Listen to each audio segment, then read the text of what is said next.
It's Charlie's World. 안녕하세요, 찰리브라입니다. 거의 지금 비트코인이 9,600달러까지 근방에 왔거든요. 9,550 몇 달러 정도 되는데 거의 그래서 조금만 더 오르면 제가 봤을 때 거의 비트코인 도미넌스 60까지 거의 찍고 그 다음에 56까지 계속해서 떨어지는 장세가 벌어지지 않을까라고 저는 이제 개인적인 추측을 하거든요. 만약에 이렇게 된다면 여러분들이 가지고 계신 알트코인이 슬금슬금 올라가고 비트코인은 다시 1150만원대 한 그 언저리에서 박스권 장세를 유지를 하겠죠. 그런 장세가 곧 올 거다라고 이제 우리는 희망을 가져야 된다고 생각을 하고, 자, 이더리움도 마찬가지로 사토시가로 0.03에서 0.045까지 30% 정도 상승할 가능성이 되게 짙다. 많은 차티스트들이 이런 관점으로 지금 시장을 바라보는 사람이 되게 많아요. 근데 이더리움에 국한된 얘기는 분명히 아니다. 근데 전체적인 알트 시장이 조금 전에 이제 비트코인 도미넌스가 하락하면서 많은 알트코인들이 이더리움과 같이 이런 상승세의 폭을 분명히 보일 거다라는 거죠. 그게 오늘 오후가 될 수도 있고 오늘 밤이 될 수도 있는 거예요. 근데 제가 봤을 때는 그렇게 멀지 않은 시간 내에 이런 장세가 올 거라는 거에 관해서 한 번 더 말씀을 드리는 거고, 이건 어저께 제가 이제 그린 건데 비트코인이 삼각수렴 패턴 끝부분에 가면 그게 21일에서 22일 새벽 1시 기점으로 이렇게 상승이 일어날 거라고 생각을 했었는데 사실 이게 조금 더 빠른 패턴으로 움직이기 시작을 했죠. 그래서 지금 보면은 이 삼각형 트라이앵글을 과감하게 그냥 돌파해서 지금 현재 상태가 9,600달러를 향해서 지금 비트코인은 돌진을 하고 있는 현재 형국. 근데 중요한 건 많은 사람들이 걱정하는 국제자금세탁 방지 기구에서 오피셜한 뉴스를 내보내는 게 오늘 밤 새벽 1시예요. 그러니까 오늘 밤, 내일 밤이라고 해야 되나요? 내일 새벽이라고 하는 게 맞겠죠.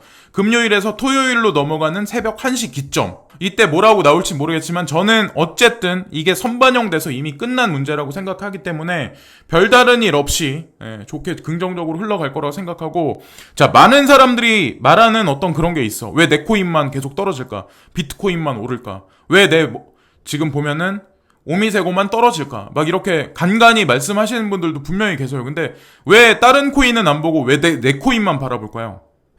왜 나무만 볼까요? 사람이.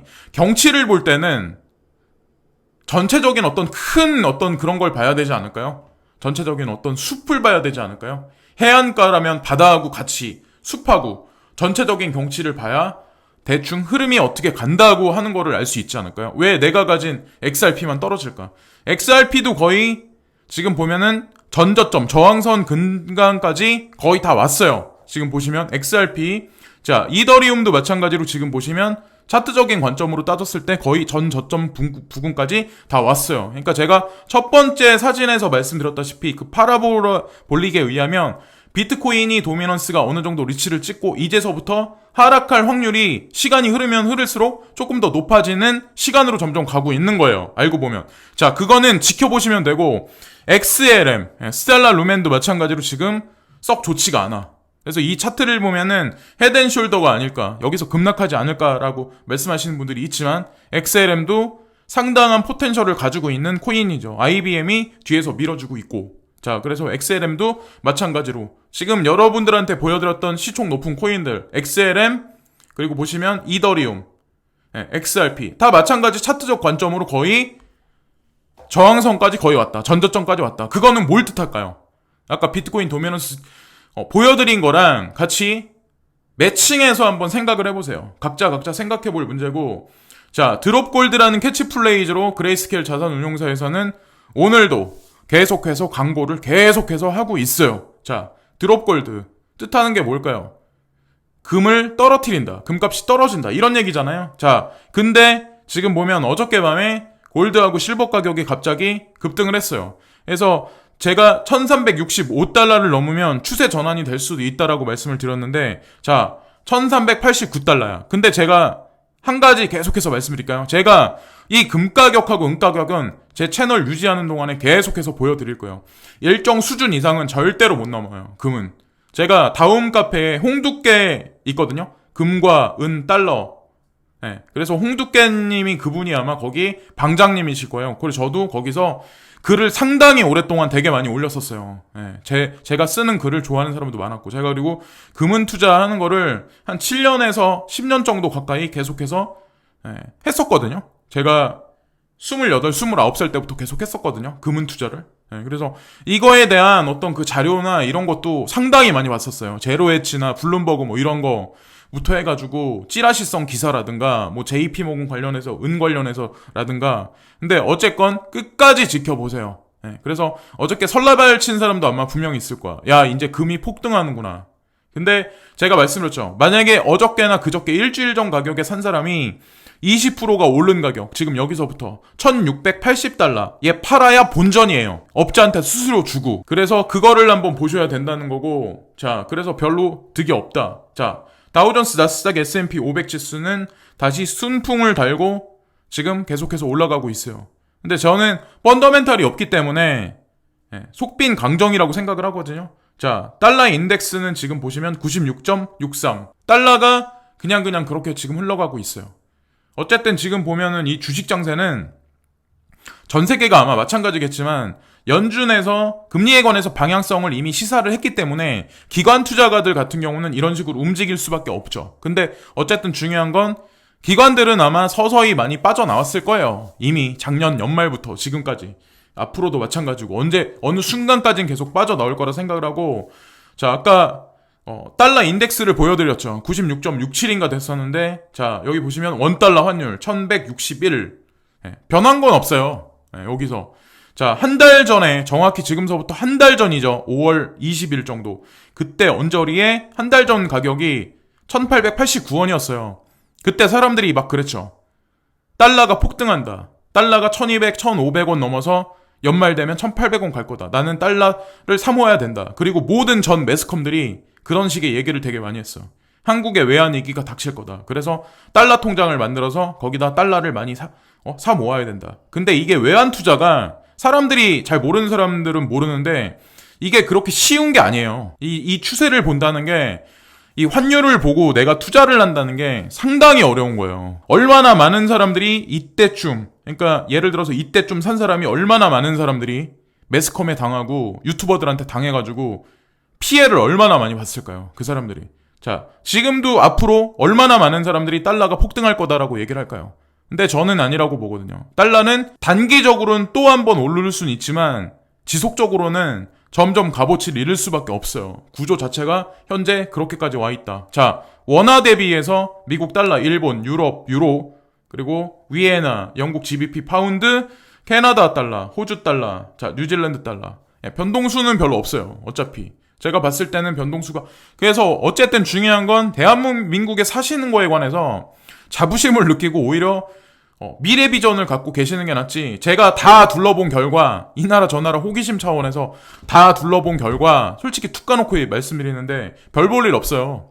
그 나라가 그 나라예요. 거기나 여기나 사람 사는 거 똑같아요. 뭐 걔네는 뭐 맨날 금덩어리 먹고 뭐 맨날 뭐 예를 들어서 뭐 푸아그라 먹고 달팽이 요리 먹고, 뭐 프랑스 애들은 맨날 뭐 달콤한 마카롱만 먹고 살 것 같으세요? 그러지 않는다는 거죠. 미국 애들은 뭐 맨날 좋은 것만 보고 맨날 그럴까요? 그러지 않는다는 거죠. 앞으로 총기 사고가 더 많이 일어날 텐데, 그 나라 같은 경우는. 그리고 LA, 샌프란시스코, 샌안드리아스 그쪽 지역 같은 경우는 제가 계속 강조해서 말씀드리는데 대지진이 반드시 나요. 거기 같은 경우는. 제가 보기에는 그래요. 일본도 마찬가지로 지진의 위험이 앞으로 5년에서 10년, 그러니까 짧게 보면 5년 내에 분명히 무슨 문제가 반드시 생길 수밖에 없는 게 그 나라들이에요. 오히려 한국은 앞으로 통일을 기점으로 해서 수많은 아마 변화가 되게 많이 생길 거예요. 집값이라든가 땅값의 폭등이라든가 여러 가지 것들, 인구 구조의 변화라든가 제조업의 변화라든가, 저는 그렇게 생각을 하거든요. 그래서 그 다음부터 결정된 게 이제 다른 나라는 가지 말자, 별 볼 일 없구나 라고 이제 판단을 내린 거고. 자, 여기 보시면은 그래서 9,600달러를 찍으면 그 다음서부터 횡보를 하고, 그럴지 아니면 9,600달러에서 다시 비트코인이 이제 횡보를 하다가 10,000달러 도전할지 모르겠지만 어쨌든 비트코인만 계속 오른다고는 생각 안 하거든요. 제가 계속해서 말씀드렸지만 이 장세를 움직이는 그림자 금융 세력들도 분명히 상식적인 선에서 도미넌스를 조작을 한다거나 비트코인 시세도 분명히 조작한다. 자, 지금 보시면은 벡트 거래소하고 관련돼 있는 ICB인가?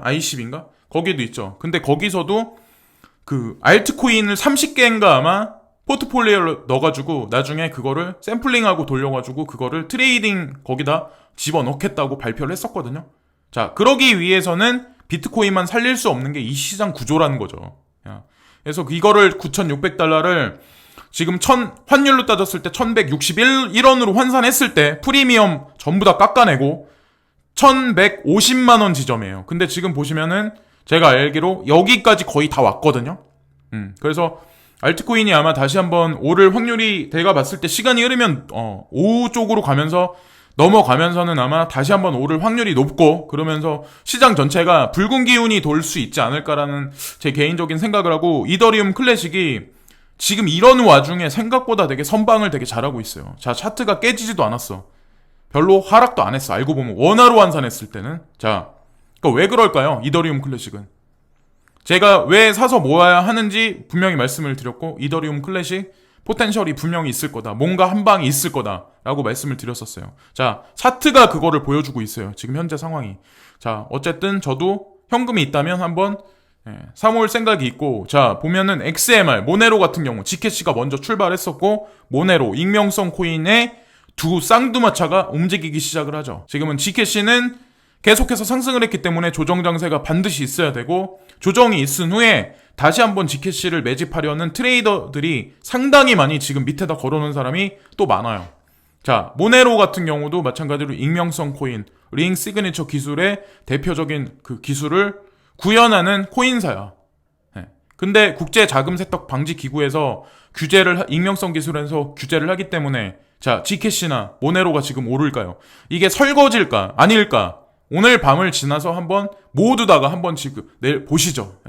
그렇게 보시면 되고, 저는 아니라고 판단하고, XEM이 기술개발 부서 신설, 플랫폼 엔진, 소프트웨어 개발을 가속화하고 있다. 넴코인이죠, 넴코인. 사람들이 관심이 없어, 넴코인. 근데 제가 말씀드렸잖아요. 넴코인 저평가주다. 저평가 코인이고, 펀더멘탈도 상당히 좋고, 전 세계에 넴을 받쳐주는 커뮤니티들도 상당하게 지금 포진돼 있다. 어쨌든 망하지 않을 코인 회사고, 재단도 뭐 예전에 별의 별 뉴스가 다 있었는데, 제가 봤을 때 페이크 뉴스적인 기질이 다분하다고 보고, 기술개발 부서를 신설한다라는 얘기가 있어요. 자, 이거를 자세히 한번 넴코인 가지신 분들, 그리고 투자하실 분들은 한 번 더 지켜보셔야 한다는 거고, 서클 CEO가 리브라 단순 결제 서비스 넘어선 3세대 블록체인이다 라는 얘기를 해요. 여기 보시면. 그래서 결제는 초기 사용 사례일 뿐 훨씬 더 분산적이고 개인적인 정보 교환이 최종 목적이라고 말했다라고 여기 나와요.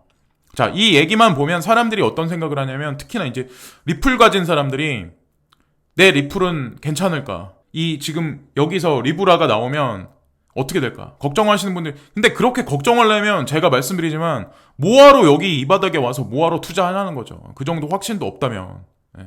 지금까지 뭐하러 버티고, 뭐하러 여태까지 기다리고, 뭐하러 투자하고, 밤잠 못 자고, 뜬 눈으로 밤새고, 돈 잃고, 뭐하러 그러냐는 거죠. 그럴 필요 없다는 거죠. 그냥 과감하게 결단 내리실 땐 결단 내리시는 거고, 제가 봤을 땐 어쨌든 리플은 리플이고, 리브라는 리브라다. 분명한 거. 근데 리브라는 트로이의 목마일 가능성이 상당히 농후하다 라고 제가 어저께 사진에서도 보여드렸고, 자, 영국의 중앙은행 총재가 블록체인 수십억 파운드 유동성 공급을 잠재력이 유하다. 근데 이런 얘기를 하는 이유는 영국이 왜 그럴까요? 파운드화가 앞으로 어떻게 될까요? 브렉시트가 만약에 발생이 되면 값어치가 쭉쭉 솟을까요? 그리고 영국의 경제 성장률이 쭉쭉 올라갈까요? 영국에서 중심이 되는 뭐 어떤 금융 그룹들은 지금 룩셈버그나 아니면 홍콩이나 아니면 싱가폴로 많이 다 이탈을 많이 하고 있어요. 지금 점점 그래서 영국의 경제 성장률은 점점 까지고 있어. 이런 와중에 영국을 지키려면 영국에서는 할 수 있는 방법이 뭘까요? 양적 완화를 해야 돼. 근데 지금과 같은 양적 완화를 안 하고 여기 말대로 중앙은행 총재가 수십억 파운드 유동성 공급에 잠재력이 있다라는 얘기를 하잖아요.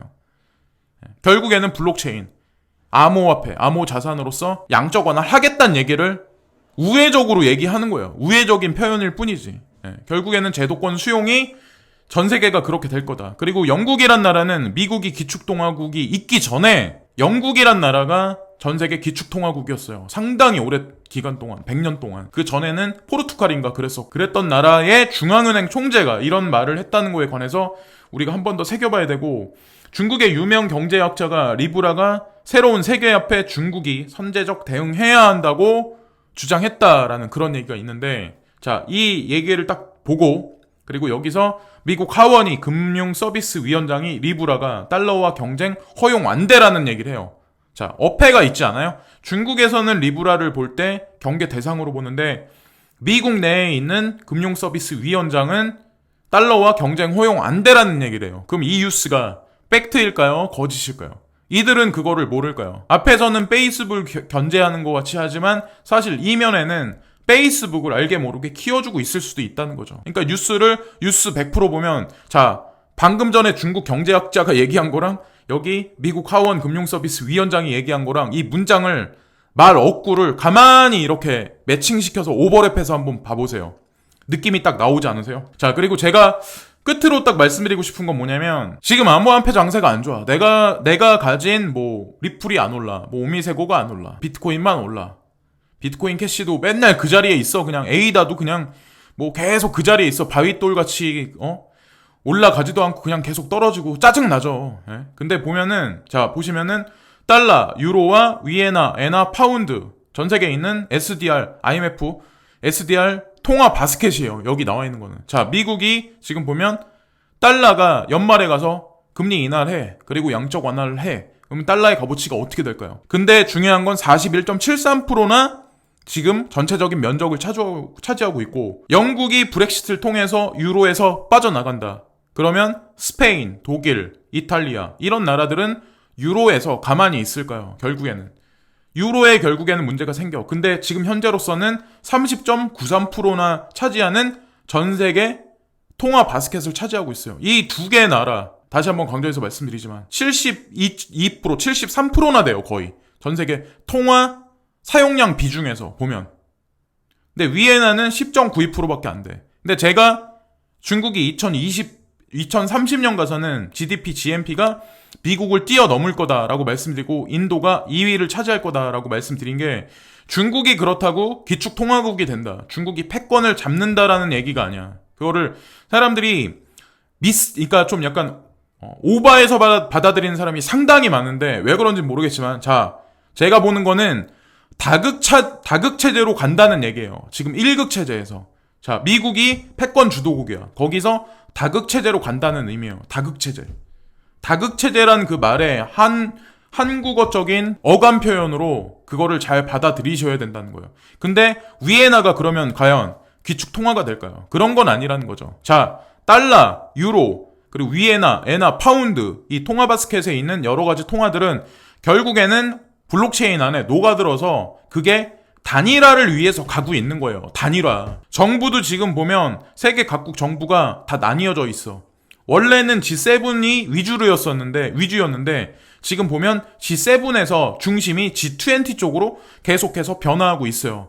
네, 알고 보면 G7에서 IMF 통화 바스켓에서 어려운 나라가 있으면 IMF에서 구제를 해주고 돈을 빌려주고 그 나라 등골을 빼먹고 그렇게 했었는데, 지금은 G7에 있었던 많은 자금들이 지금 보면 G20로 많이 옮겨갔고, G20에 있는 나라들의 많은 자금들이 결국에는 모여가지고 G7에 있는 자금보다 더 점점 커지고 있어요. 제도를 또 그들이 또 그렇게 만들어.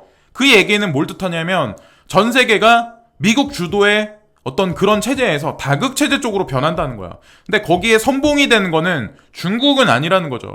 제가 말씀드리는 거는 다극체제란 말을 잘 들으셔야 된다는 거야. 다극체제란 말. 세계 정부는 세계 단일 정부로 갈 수밖에 없고, 그 산하에 통화라는 것도 결국엔 이런 모든 것들이 블록체인 안에 녹아들어서 단일 총화 쪽으로 가는 거야. 지금 전산이라는 게 온라인 안에 들어가면 1과 0으로밖에 안 되는 거잖아요. 자, 그 이면에 있는 이 국가들, 달러, 유로, 위엔, 엔화, 파운드, 원화, 이런 거는 사실 의미가 없어지는 거예요. 네. 사실 숫자로 그냥 존재를 할 뿐이야. 우리가 물건을 사고 어디 가서 티켓팅을 하고, 제가 보는 개념은 그렇게 바뀔 거라고 생각을 하거든요. 네. 그리고 중요한 거는 지금 뭐 장세가 안 좋긴 하지만 여러분들이 확신을 가지시라고 제가 말씀드리는 건 아니야. 근데 어쨌든 중요한 거는 이쪽으로 갈 수밖에 없어요. 블록체인 시장을 키울 수밖에 없고, 한국 같은 경우는 제가 어저께 영상에서 말씀드렸다시피 올 연말에 가서는 단일 계좌 9월달부터 실시해서 12월에 전면적으로 실시하겠다 그런 얘기가 있었잖아요. 그럼 부동산도 마찬가지야. 부동산도 결국에는 블록체인에 녹아들고 모든 경제들 있잖아요. 모든 경제, 보험이라든가 주식이라든가 지금 우리가 사용하는 피아트머니라든가 토크나이즈 화된 어떤 그런 경제 시스템으로 결국에는 점점 변해가는 거예요. 지금은 우리가 피부적으로 느끼지를 못하지. 왜냐면 내 코인만 떨어지고 있으니까. 지금까지 찰리 브라운이었고요. 오늘 하루도 즐거운 하루들 되시고요. 자, 이런 장세 변화가 영원히 오르는 거 없고 영원히 떨어지는 거 없다고 제가 분명히 말씀드리지만 밸런스를 계속 맞춰가면서 그림자 금융 세력들은 전체적인 볼륨을 계속해서 올려나가고 있는 현재 형국이에요. 그것만 아시면 돼요. 어쨌든 눈으로 직접 확인할 수 있는 그런 장세는 곧 오니까 너무 걱정들 마시고 또 다른 뉴스에서 이따 오후에 또다시 뵙겠습니다. 오늘 하루도 즐거운 하루들 되시고요. 구독과 좋아요 부탁드리고 시간 되시는 분들은 광고 한 편씩 시청 부탁드립니다. 항상 감사합니다.